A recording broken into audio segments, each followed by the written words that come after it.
Hello everyone.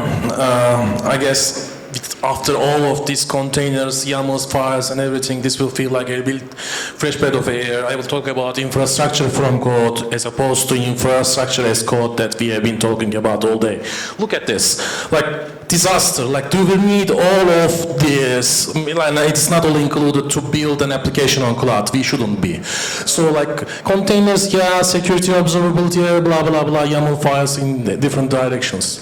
There's a new category emerging. So think about a runtime that will you build your application only and it will self-provision itself. So someone smarter than me, Şamdan, defines this as a self-provisioning runtime. And I'm calling it infrastructure from code today. Actually, Werner Vogel spoiled this day since 2017, and he said like one day you will only write business logic rather than writing application infrastructure code with boring YAML files.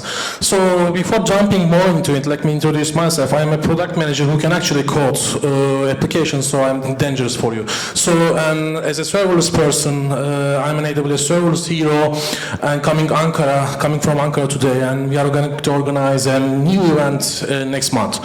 So what's wrong with that infrastructure as code? It is the configurations are all over the place. So some configurations that needs to be in the application code is in the infrastructure code, and some configuration that needs to be in the infrastructure code is in the application code, which are supposed to be appearing here, but you are going to like error handler and the retry failures in the code, and you are going to transform the data using infrastructure code, and this is too much.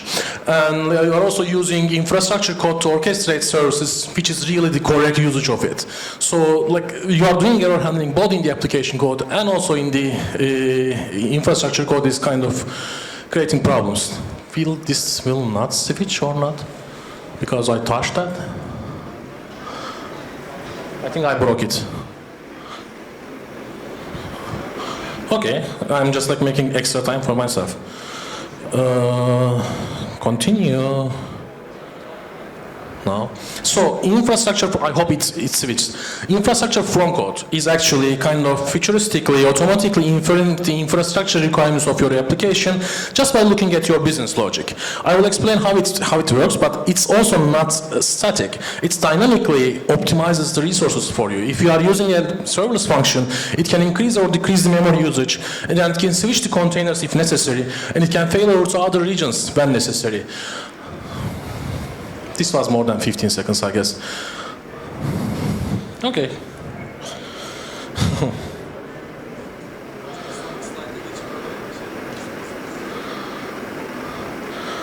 Okay. I hacked this. Okay, the infrastructure from code is how different from infrastructure as code. On right, you see that like this is the only code that you need to write with CDK to define an API and database and a Lambda function. On right, you see that infrastructure from code that you are using some SDKs to define those, and you are also writing your business logic over there. Let me just switch this. So and with infrastructure as code, it's statically generated. So once you create an infrastructure, it will be staying there unless you do another update and another rollout. But infrastructure from code, on the other hand, is dynamic, and it is like switchable and auto-healing itself.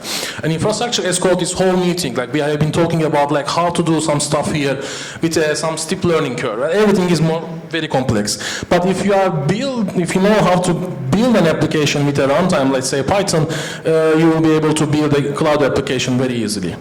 So you have a sense of control in infrastructure as code, but you are kind of limited with what cloud providers can provide you.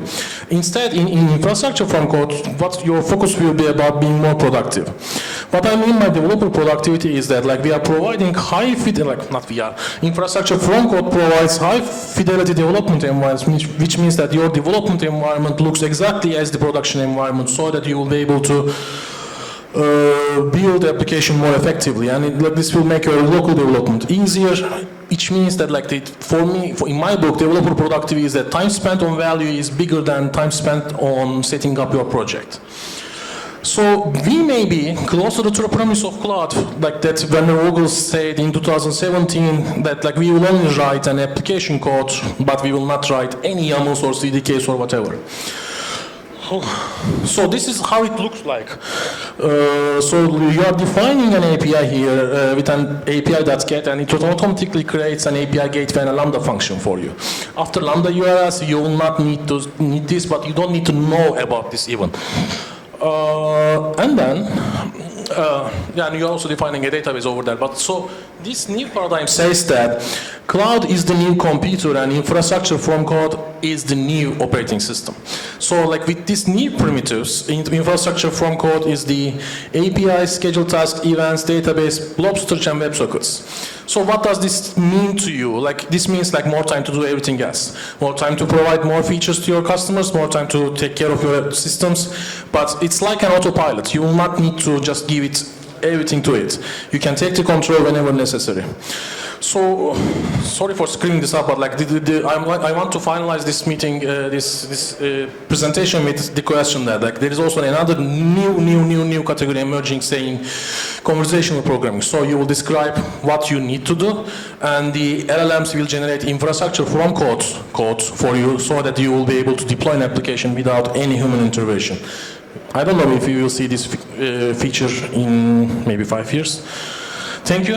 I will be around, and you can always reach out to me by email and from Twitter. Thank you.